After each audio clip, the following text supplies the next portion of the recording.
Hello, everyone. Just gonna wait a couple more seconds here, maybe 20 more seconds to see if anyone else joins, but we'll make sure we start promptly. Thank you for joining. Okay, we'll go ahead and get started so we can stay on time. I would like to welcome you all to this webinar series from the Arthur Carhart National Wilderness Training Center. My name is Michelle Riley. I'm the Fish and Wildlife Service representative here at the Carhart Center, and I'll just be introducing this session. And then as a reminder, there is this session will be more of an overview of the minimum requirements analysis, an introduction to it or a reminder about it, what it is and why we do it. And then on February 11th from 1 to 4 p.m. Mountain, we'll have a deeper dive into the minimum requirement analyses and go through the process of completing a minimum requirement analyses framework with a case study that the Carhart Center has selected. And we'll break out into groups with facilitators and really work through the process so that everyone has a better understanding of that. So that is February 11th from 1 to 4. For today's webinar, again, it's the minimum requirement analyses, what it is and why we do it. And today, this will be presented to you by James Sipple. He is the BLM representative to the Carhart Center. He'll be leading this webinar. He's been at the Carhart Center for about 10 years, and prior to that, he spent 8 years as the wilderness program lead for the Bureau of Land Management in their New Mexico state office. And with that, I will hand it over to James. Thank you, James. All right. Thank you, Michelle. Let me get myself sharing my screen, and we'll get started. So we're going to be talking about what the minimum requirement is and why we do it. And as I go through this presentation, if anything pops into your mind, go ahead and put some in the chat. Put a question in the chat. I'll be monitoring the chat. I got it right up here in front of me. And then also Heidi and the other Carhart staff are going to be looking at the chat as well. So we'll do our best to address questions as you have them. Our objectives. First of all, we're going to be identifying the basis of the minimum requirements analysis, which comes from the Wilderness Act. We're going to consider some real examples on things that are actually in wilderness and how minimum requirements applies to that. Another objective is to understand the consideration of wilderness character. So we had a previous webinar in this series addressing wilderness character. So how does wilderness character fit into the MRA process? Recognizing the use of the MRAF step by step. I'll be walking you through the MRAF. And then lastly, we'll talk about emergencies and how the minimum requirement analysis applies to emergencies. So those are objectives. Okay, to start off, we have somebody drive into a wilderness area and they get stuck. How would you get the vehicle out?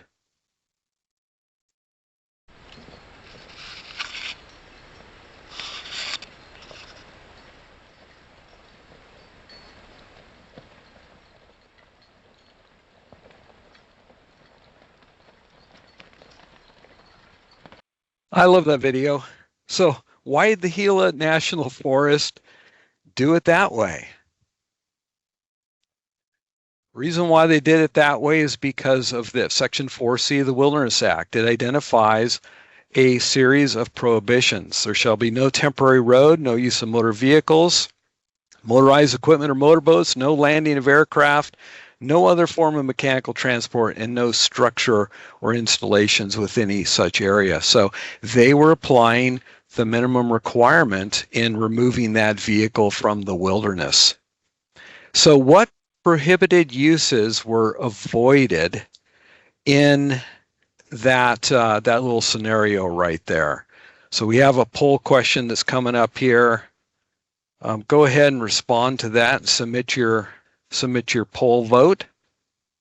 What are we avoiding? Well, landing of aircraft, first of all, right? That's some was one way to get the vehicle out of there, but is that the minimum? Or motor vehicles. We could drive in and tow the thing out. They didn't do that. So they avoided a number of things on that list in getting the vehicle out in that way. What was not avoided? Let's see if we can bring a poll question up for that. Maybe people could put answers in the chat, just based on what you see on the screen. Yeah, so mechanical transport, I see that in there. Yeah, mechanical transport was not avoided because what we have is a wheeled vehicle that is mechanical transport coming out, even though it's powered by a living power source, not a non-living power source. It is a form of mechanical transport, just like a wagon would be. Temporary road, we don't know enough, right? But a temporary road may not be avoided also if we have to cut logs out of the way to get the vehicle to roll out of there. But these are all considerations that the Gila National Forest made in determining what's the minimum requirement to remove that vehicle from the wilderness.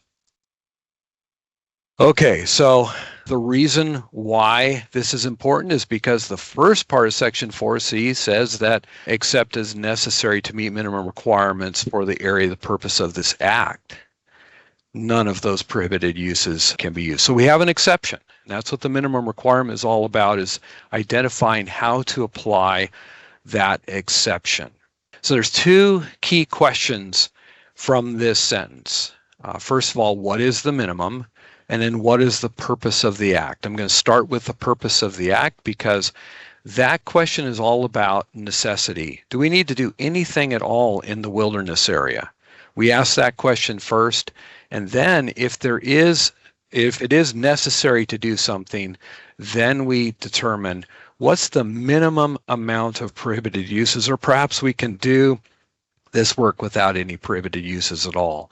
But what is the minimum amount of prohibited uses necessary to deal with the issue at hand? Okay, well, another poll question for you here. What is the purpose of the act? That's an important thing to understand when we are addressing that particular question.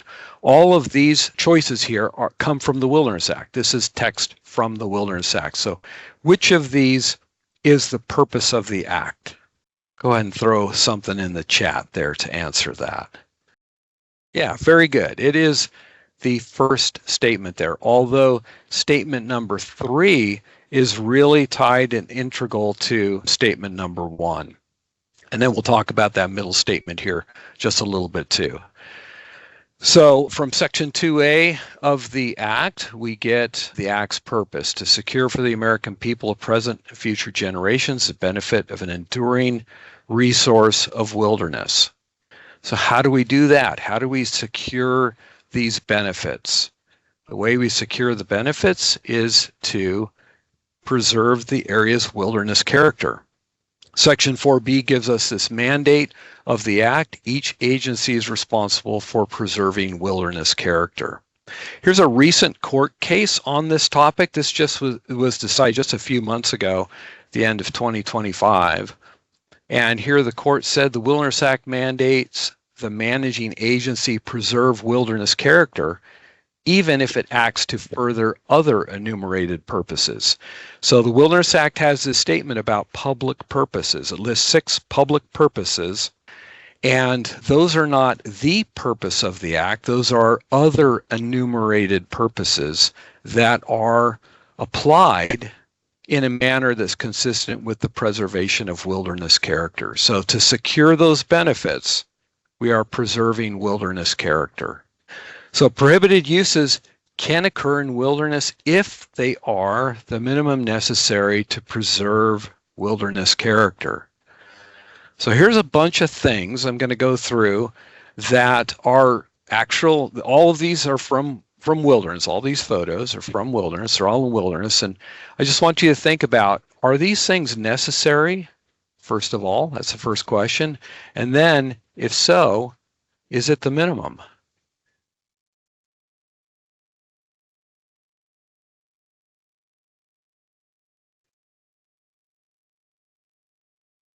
So again, all of these photos are taken in wilderness areas. There's a lot of stuff that goes on in wilderness.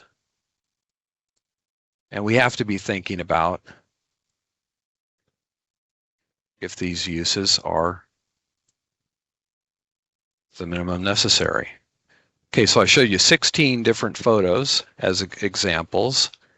Do any of these particularly stand out that you have thoughts about any of these prohibitions or about any of these things happening in wilderness and whether or not they are necessary exceptions to the prohibition? If something stands out, just go ahead and type it in the chat. The excavator. Yeah, so that is a pretty big piece of equipment, motorized equipment inside of wilderness, isn't it? It's kind of a bit shocking that that would be authorized in wilderness, but yet if it's the minimum necessary, even an excavator can be operated in wilderness.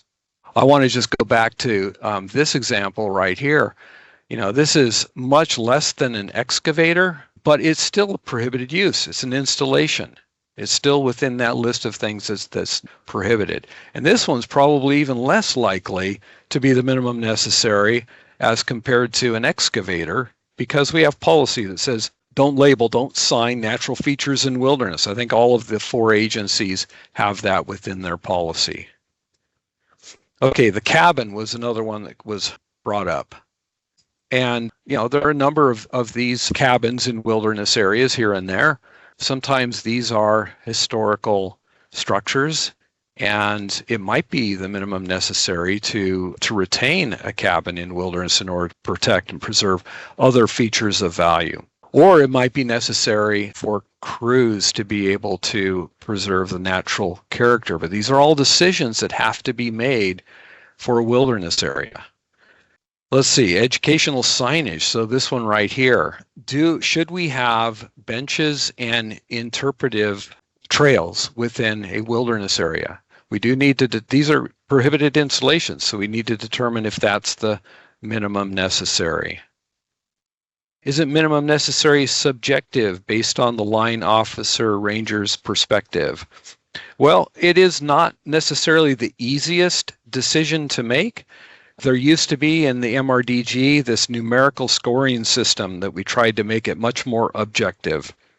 And the numerical scoring system really didn't work. And so that was taken out. But it's not just simply a decision based upon the line officer's perspective. We have to be able to demonstrate that whatever it is indeed the minimum necessary. And that's what this process in the MRAF is all about, is making a defensible decision that indeed preserves wilderness character. Some of these depend on if they were there prior to designation, adopted or not. Okay, that's a good point. I'm going to bring up this one for that. So this particular interpretive sign was there prior to wilderness designation. Wilderness got designated. Now it's in there. The Wilderness Act does not say no new installations. It says no installations. So even things that existed prior to wilderness need to be evaluated to determine if they're the minimum necessary for preservation of wilderness character. Generally, that kind of stuff is going to happen. Educational signage is going to happen outside of wilderness. I want to bring up one more here.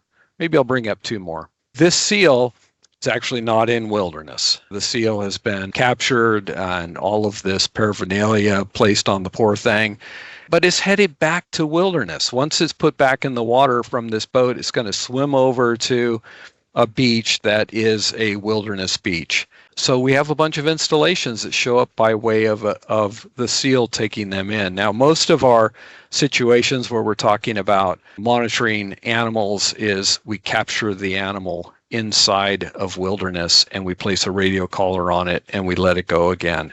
When we do that inside wilderness, we are installing something we have a prohibited use and we have to go through the minimum requirement analysis. We wouldn't necessarily do the minimum requirement analysis with the seal that's captured outside. But if all this stuff falls off on the beach, we now have things to think about as far as cleanup goes. For the latrine, this is something that I believe this is the boundary waters. And we have people camping in this location every night through the use period. And if we didn't have this, what would we have as far as impacts to natural conditions or to solitude from the potential visibility of human waste? But if you're on a river, generally we have people taking with them a honey can and using that. So is this a minimum necessary? These are all questions we have to ask. It's very likely the minimum necessary, not necessarily. I want to bring up one more here, which is landing of aircraft. So the prohibition in the Wilderness Act is no landing of aircraft. All of our agencies have regulations that state that picking up or dropping off things, in this case here, they're cleaning up the beach from drift junk that floats up in the Olympic wilderness or the Daniel Evans wilderness. This is a prohibited use.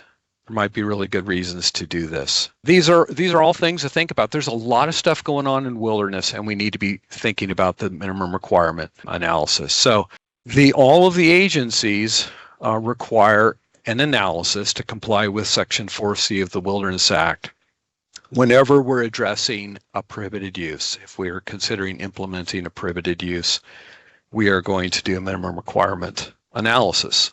What about activities that don't require a prohibited use? So here's some examples of setting a fire. No prohibited uses involved here. No motorized equipment, just drip torch, person walking along, setting a prescribed fire. Controlling weeds in that middle photo. A tank of herbicide on your back and you're spraying weeds. No prohibited use. A drone, if the operator is standing there on the road and flying over wilderness, that's not a prohibited use. If you're operating it from inside the wilderness, it is. But if we fly a drone over for monitoring or other purposes, no prohibited use if we're standing outside the wilderness. But these could affect wilderness character. So if you work for the BLM or the Park Service, any of those activities require a minimum requirements analysis by policy. If you work for the Fish and Wildlife Service or the Forest Service, it's recommended to use this same minimum requirements analysis process, but it's not required by policy. I'm going to share with you a recent court case here, which gives a little, maybe some insight into this. We'll see where this goes, but perhaps we should be doing minimum requirement analysis as a requirement all the time.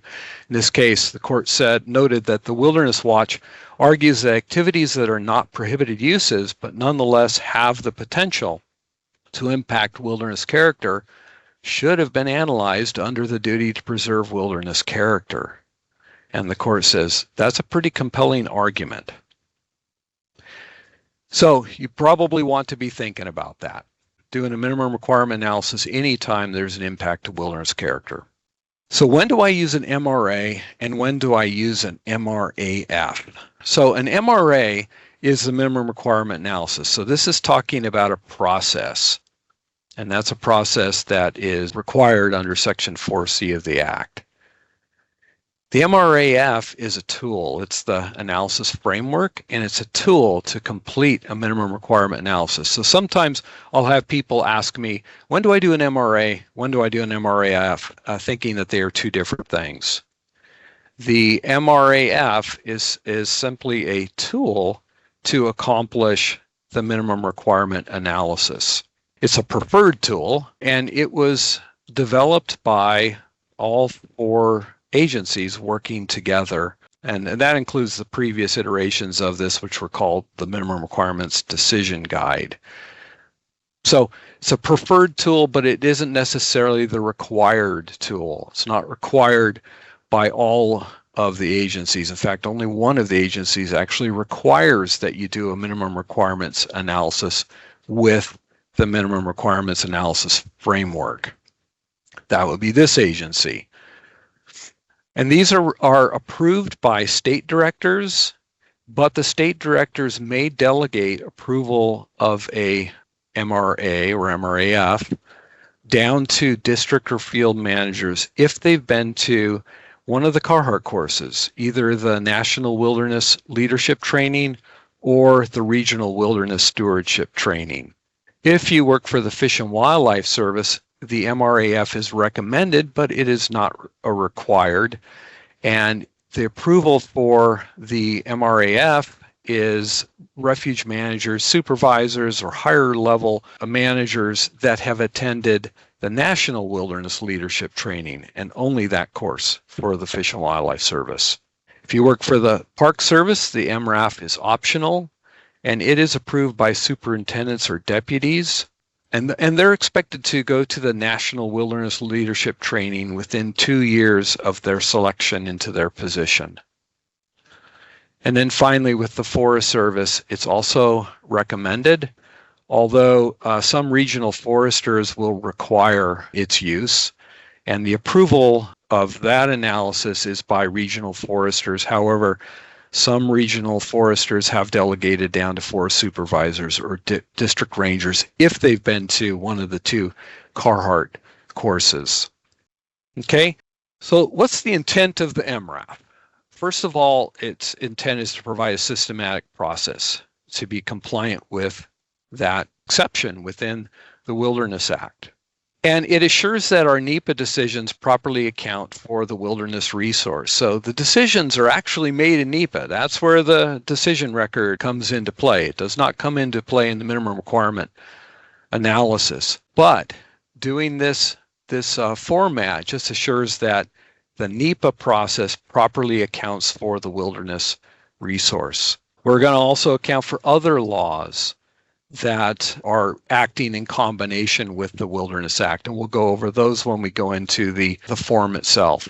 It avoids a predetermined non-wilderness decision. So oftentimes we come into different issues and kind of have it in our heads. This is how we need to approach this particular issue.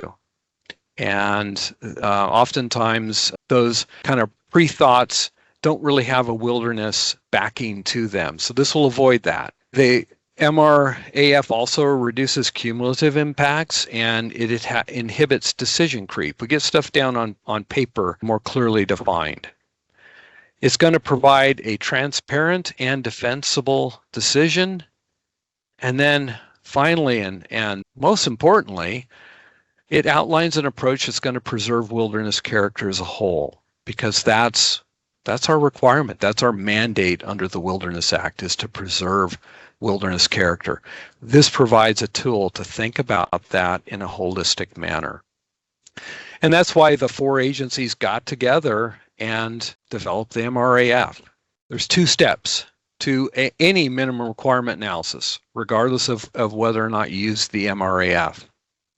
The first step, we talked about this at the beginning, is to determine if any action is necessary at all.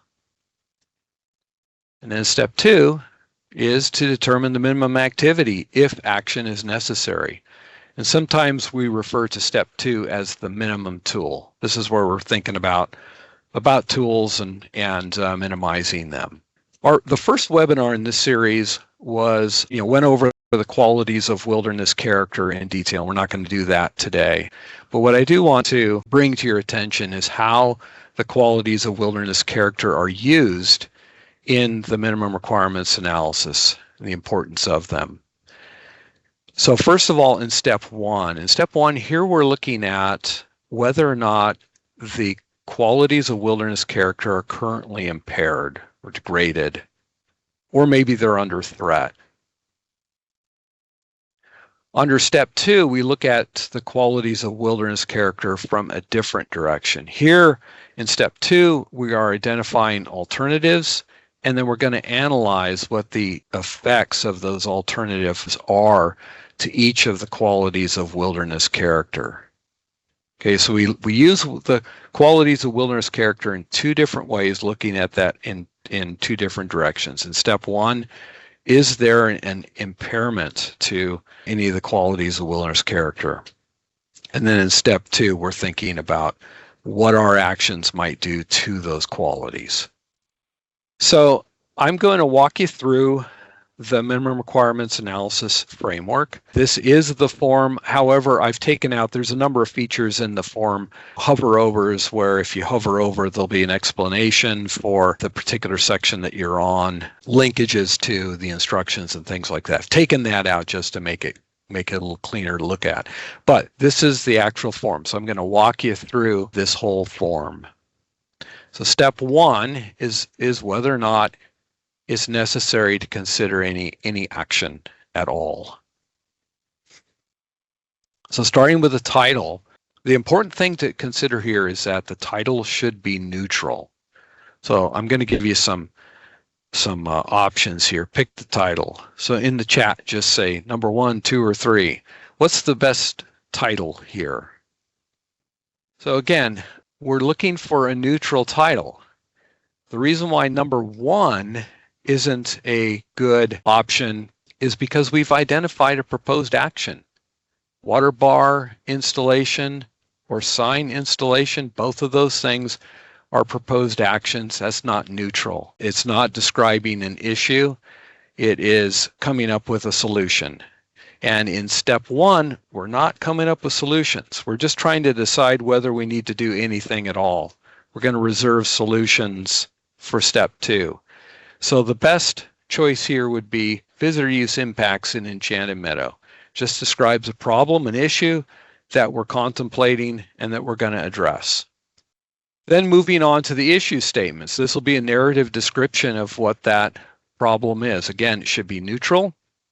There shouldn't be any proposed actions within the issue statement, but there should be enough background so that we can evaluate necessity in each of the criteria that are coming up with just a little bit later in the form. So thinking about things like, do we have a degradation to wilderness character? What is it and why? Do we have a valid existing right that's at play? I mean, so describe the extent of that valid existing right. Are there issues that are related to a statute that are causing us to think about this as something that might need attention? Okay, so this should be fairly short. It should be to the point, but provide the background for why we have an issue. Just do it in a neutral way without proposed actions. The next question is, are there options outside of wilderness? And if the answer to this is yes, then we're going to stop. There's no reason to continue on the MRA. We're going to take action outside of the wilderness area. Sometimes this can be a tricky question. There might be, yeah, we can do some things outside of wilderness, but there are some things that we can only do in wilderness. And so that can be described in the explanation box, but we're only going to evaluate the no parts in the MRA as it goes forward. Sometimes the issue or the situation is unknown. I remember an MRA where a researcher was proposing to install a bunch of installations related to research on plants and their response to climate change, trying to track if they're moving upslope or downslope. We had no idea whether or not that particular species of plant was only located in the wilderness or there were non-wilderness locations where the same research can be done. And so there are times where we're going to hit pause on the MRA and we're going to go and identify those or we'll answer those questions. We'll think about options outside of wilderness.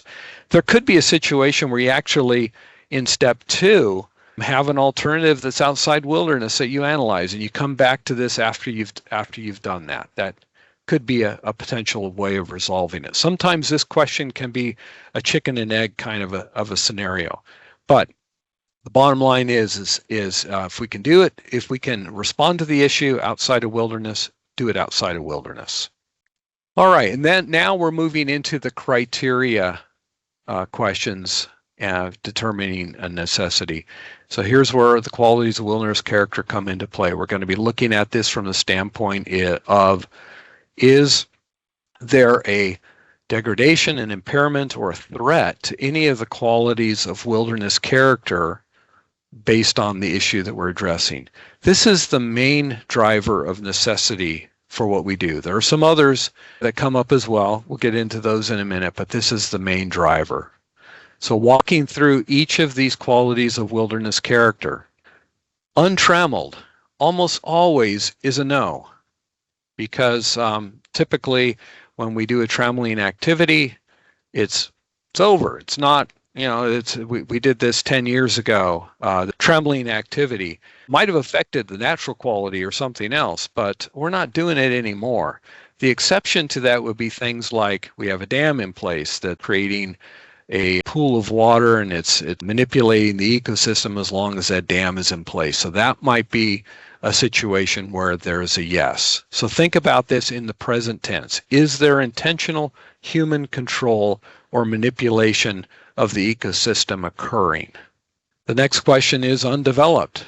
So do we have a structure or an installation present within the wilderness? And this can be stuff that predates the designation of the wilderness. That's a degradation to wilderness character, and that would be a yes. This is a photo of tamarisk, so a non-native plant. Do we have an effect on the ecosystem from modern civilization? In this case, it's a plant that comes from Eurasia, and it has a big impact on the ecosystem. When it comes to outstanding opportunities for solitude or primitive and unconfined recreation, a situation like this would be an impact to solitude. And so that could provide a yes. I hate to look at this photo every time I see it. Another feature of value, such as a cultural site, has there been degradation to that cultural site? That could trigger a yes. Okay, any questions or concerns about this particular section? I don't see anything in the chat, but I'll give it a pause here in case you want to interact. All right, I'm going to move on to the next section. Oh, actually, before I do that, I need to make this point here. Question isn't whether or not we're going to actually do something. The question is it necessary to analyze potential action? So this doesn't mean that we're going to take action. We're going to decide that in step 2, but this doesn't lock us into, yep, we're absolutely doing something. Because sometimes the no action alternative best preserves wilderness character. That's a decision for step 2. We'll get to that here in a minute. But taking into consideration dandelions in your wilderness. This species is, again, a Eurasian species. It's not native to North America. And so if we have dandelions in the wilderness, it's going to be a degradation to the natural quality. But just because we have a degradation does not lock us into taking action. It may be more damaging to wilderness character to try to control this species, and it might be a fool's errand that we can't control it. And so therefore the impact to wilderness character could be greater by trying to control the species than simply leaving it alone. So we're not locked into taking action here. What we are locked into is going into step 2 and considering what alternatives will best preserve wilderness character as a whole. All right, moving on to other causes of necessity, parts B, C, and D. Part B is valid existing rights. And this is just simply, does someone have a property right to the land? Is there a right of way that they own, so they own a right to part of the wilderness? There might be a property right that is explicit. Say someone has a right of way for a power line going across the wilderness to their house. And that right of way explicitly describes the dimensions, the types of maintenance that can occur. And in those particular cases, where it's explicit, we don't need to do a minimum requirement analysis. We simply follow the right of way that they possess, that's been granted or that they possess. To take away any of that right would be a takings, and that's not allowed. But there might be an unbuilt power line. They have a right to build the power line. They haven't done it. And in that particular case, we can identify the best location for that power line. And so we'll do a minimum requirements analysis for that. Moving on to other laws. So there's two categories of laws here. One is special provisions in either the Wilderness Act or in the law that designated your wilderness area. And then there's non-wilderness related laws. That would be item D. So what we're looking for here is, do we have a law that requires something? And so for it to require something, it would be stated in terms of shall, not may. So look for that word shall. If you see may, it's going to go into a different place. Shall is necessary. There's no option. And so we're going to check the yes box here. But if it's a may, we're going to check no, because may means that something could occur if it's not in conflict with another requirement. So it does not necessitate action. These are still important, but they're going to go into step 2. They're not going to be used for determining necessity. They're going to be used in another manner. We'll get into that in just a couple of minutes here. And then lastly, for step 1 is a determination. Are we going on to step 2? Is administrative action necessary in wilderness? I like to think of this as an executive summary. This is where we're going to give a synopsis of our analysis up to this point so that when a manager picks this up, they have something very straightforward and clear to read, quick to read, that adequately describes why we're saying action is necessary or not. For determining yes, only one of the yes boxes above needs to be checked yes, needs to be identified as a yes. It's not a matter of I have 3 out of the 5, or if I have 5, it's even more necessary. Only one yes in any of those preceding questions or criteria is needed in order for us to have determined necessity. Let's see, I would assume treaty rights would qualify for section B. Actually, not section B for valid existing rights. Treaty rights would be under D, requirements of other federal laws. But you are right that a treaty right is something that's going to create necessity. But you still have to be careful about reading and understanding those treaty rights, and that's where you might bring a solicitor or attorney into the mix. What about the organic acts? The organic acts of all 4 agencies are written quite broadly. They do not require something to occur in wilderness area. They are not under those requirements of other federal laws. Okay, so we have determined that consideration of action is necessary, and so now we're moving on to step 2. Here's where we're going to determine the minimum activity. First thing we're going to do is we're going to include those laws stated in terms of may in the other direction section. Okay, that's where those laws are going to show up, the ones we were just talking about. We might also have direction that comes out of a land use plan or comes out of our agency policy or some other document like that. These are optional directions, and these help us to inform how we develop alternatives. So, for example, if we had an enabling law, and this one actually does exist in at least one wilderness area that I'm familiar with, that says helicopters may be used for wildlife management activities. That's stated in terms of may.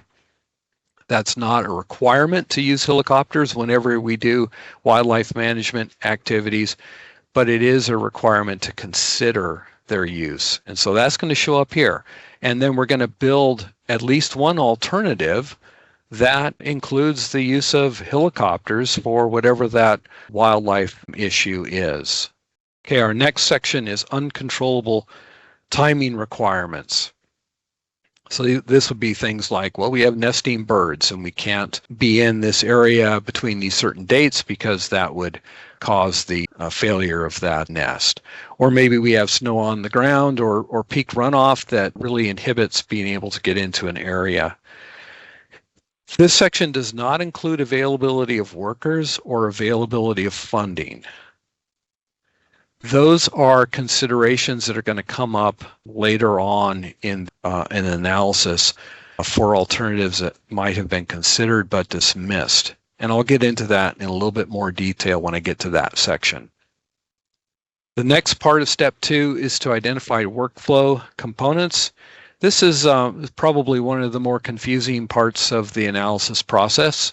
What we're looking at here are those work processes that can be separated out from one another and minimized. So these are some real common ones right here. Transporting personnel, the tools that we would use, the materials that we would use, and then maybe transporting those tools and materials.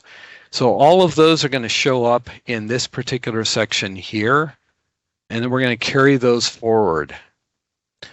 So now we're into the actual alternative development itself.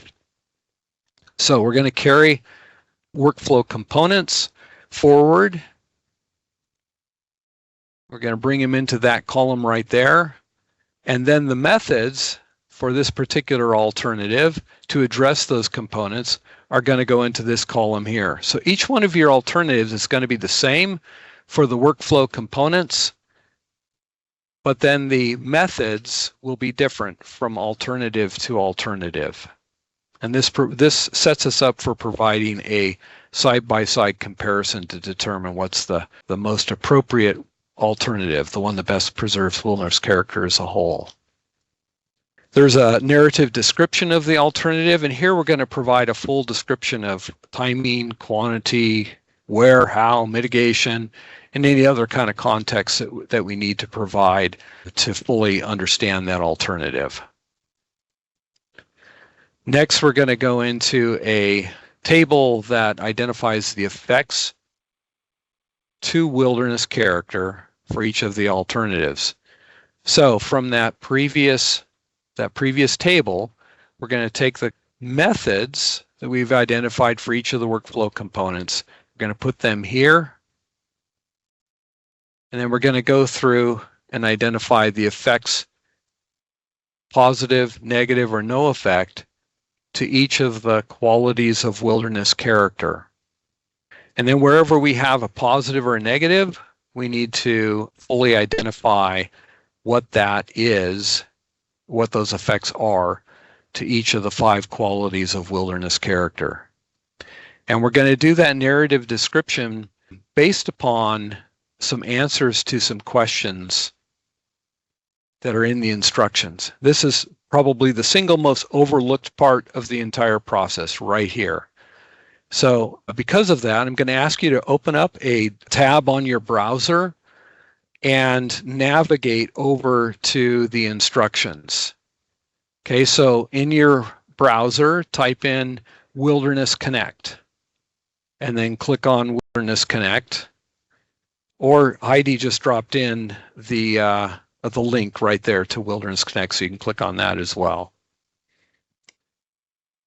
Okay, once you're there, you're going to click on the top right there, go to Practitioners. That's going to take you to this screen here, and you're going to click on Minimum Requirements. Okay, from there, you're going to click on the Analysis Framework, and then scroll down just a little bit, and you'll see the MRAF instructions. So click on that.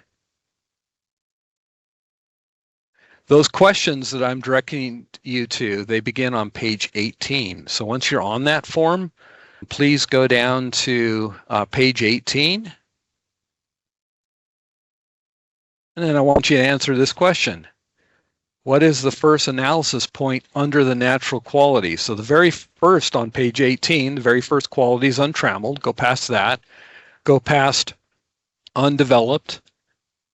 And what is the first analysis point there? And once you've seen that, either type 1, 2, 3, or 4 for the boxes on the screen. Type that into the chat. Again, I'm asking you for the natural quality. I'm seeing a lot of 2s. Okay, you're all right. It's number 2. All right. So I just wanted you to do that exercise because that is a really important part of writing a narrative that describes the impact to the quality of wilderness character. Really a critical step. Okay, moving along into the process. We are on those alternatives that we're going to consider, but we're going to dismiss. And so we're not going to analyze them in detail. And they meet that criteria if they're not responsive to the issue. They clearly would cause significant harm to wilderness character. They're so costly that they would cause delay and wilderness character would be degraded in the meantime, or safety cannot be mitigated.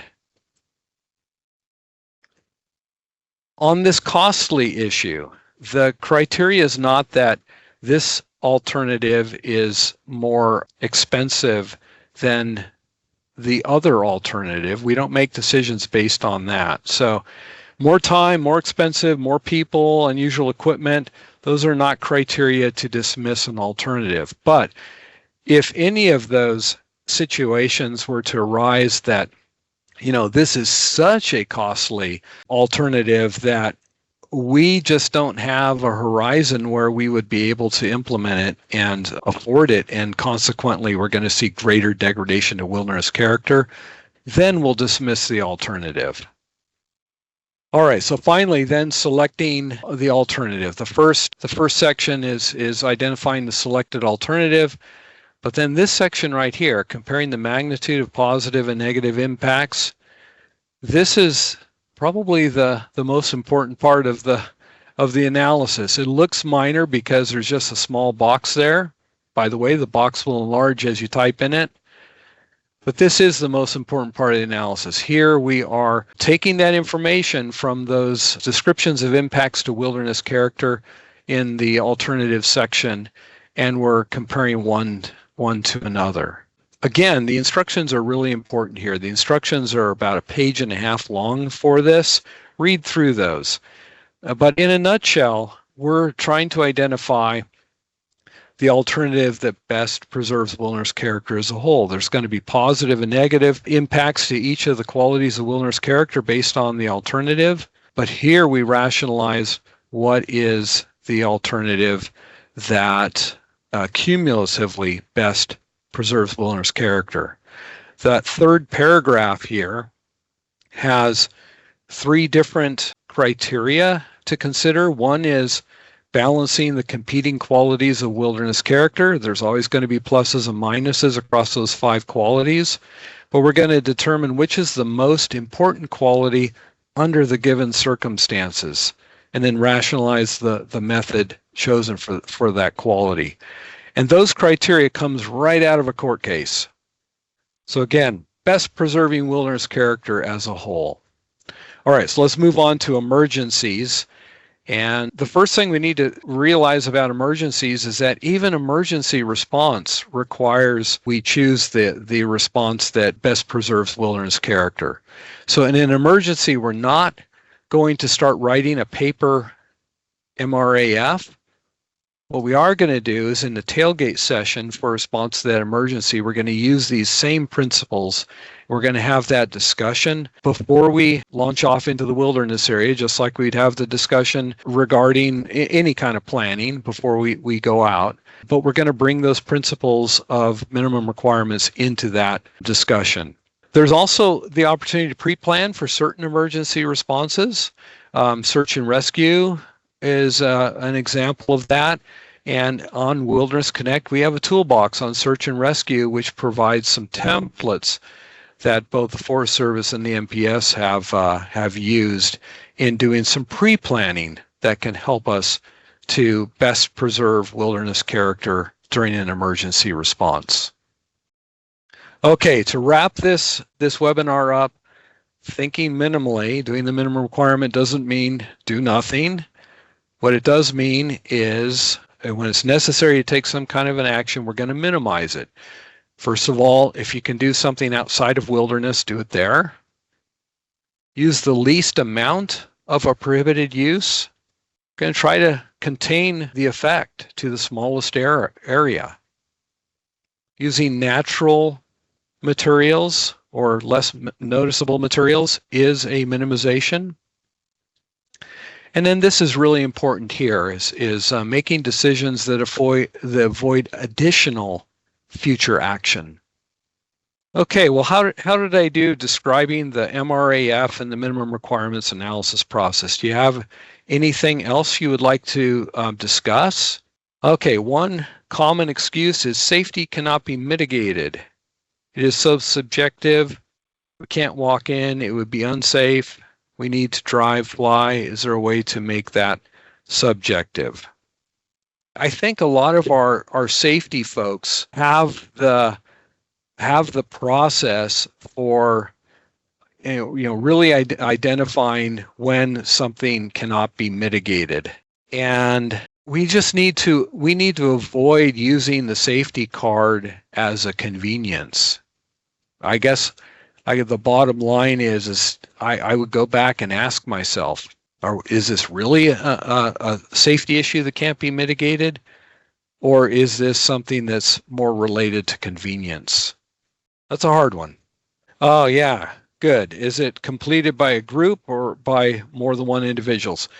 You can see from the questions involved that there's a lot of resource specialties that come into play on this. So this should be done by a group, should be done by a team. Generally, we're going to have the wilderness person lead the effort because they're familiar with the process, but it isn't something that can just easily be passed off to the wilderness specialist when there are so many resources that come into play that need to be considered through the process. So yeah, it should be a team activity. It should be interdisciplinary. Do agencies commonly use the MRAF for actions in wild sections of designated wild and scenic rivers?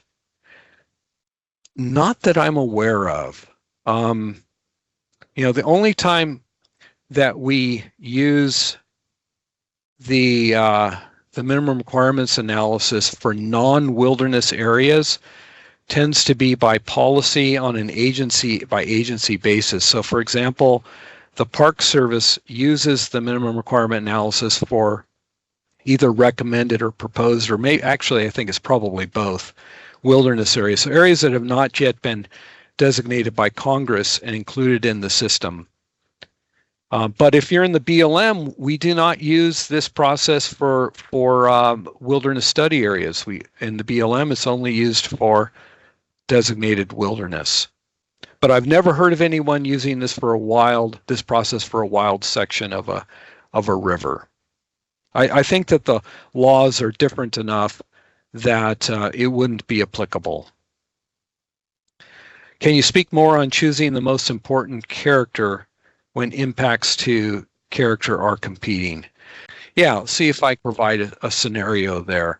Maybe I should go back to my dandelion example. So we have an impact to the natural quality of wilderness character, but the amount of trammeling activity for trying to control dandelions would be this ongoing, never-ending impact.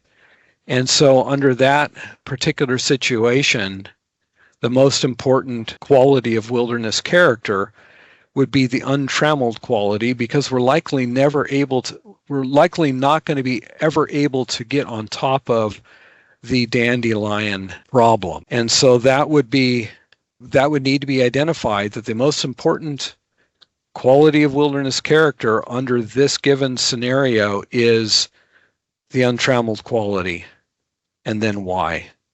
Okay, Endangered Species Act versus the Wilderness Act. At what point do manipulations to help a species hit a threshold and become trammeling? So if we're doing activities inside of a wilderness area related to endangered species or non-endangered species, it would be trammeling.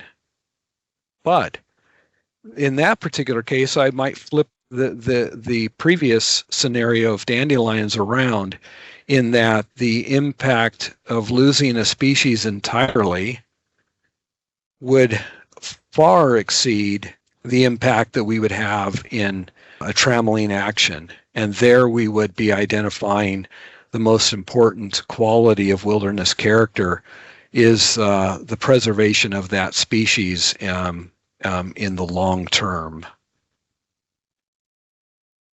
And in that particular case, with the Endangered Species Act, that is an example of a law that is stated in terms of shall, that the federal agencies shall take action to conserve species. And I didn't quite quote that perfectly, but it's something like that. And so the Endangered Species Act is a law that would create necessity in step one.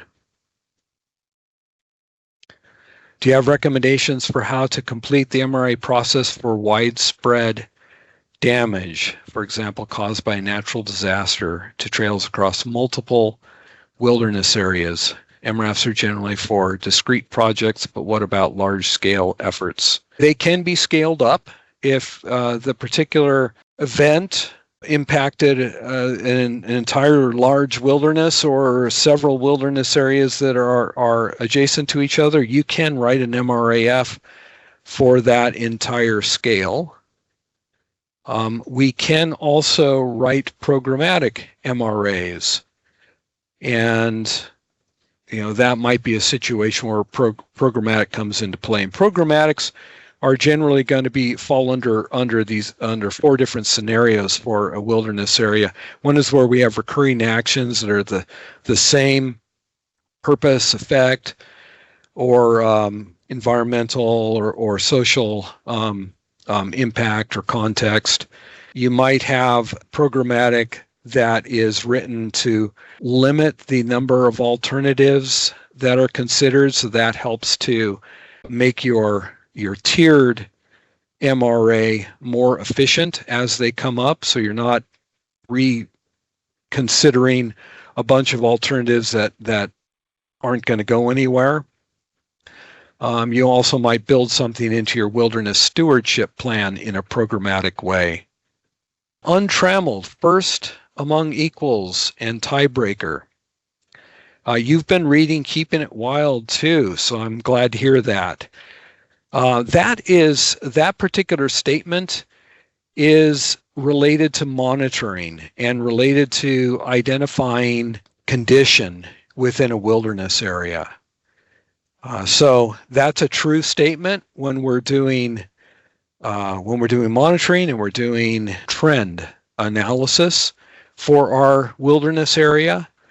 But when it comes to identifying how to, or what is the minimum necessary, how to respond to a particular issue, we don't use that principle right there.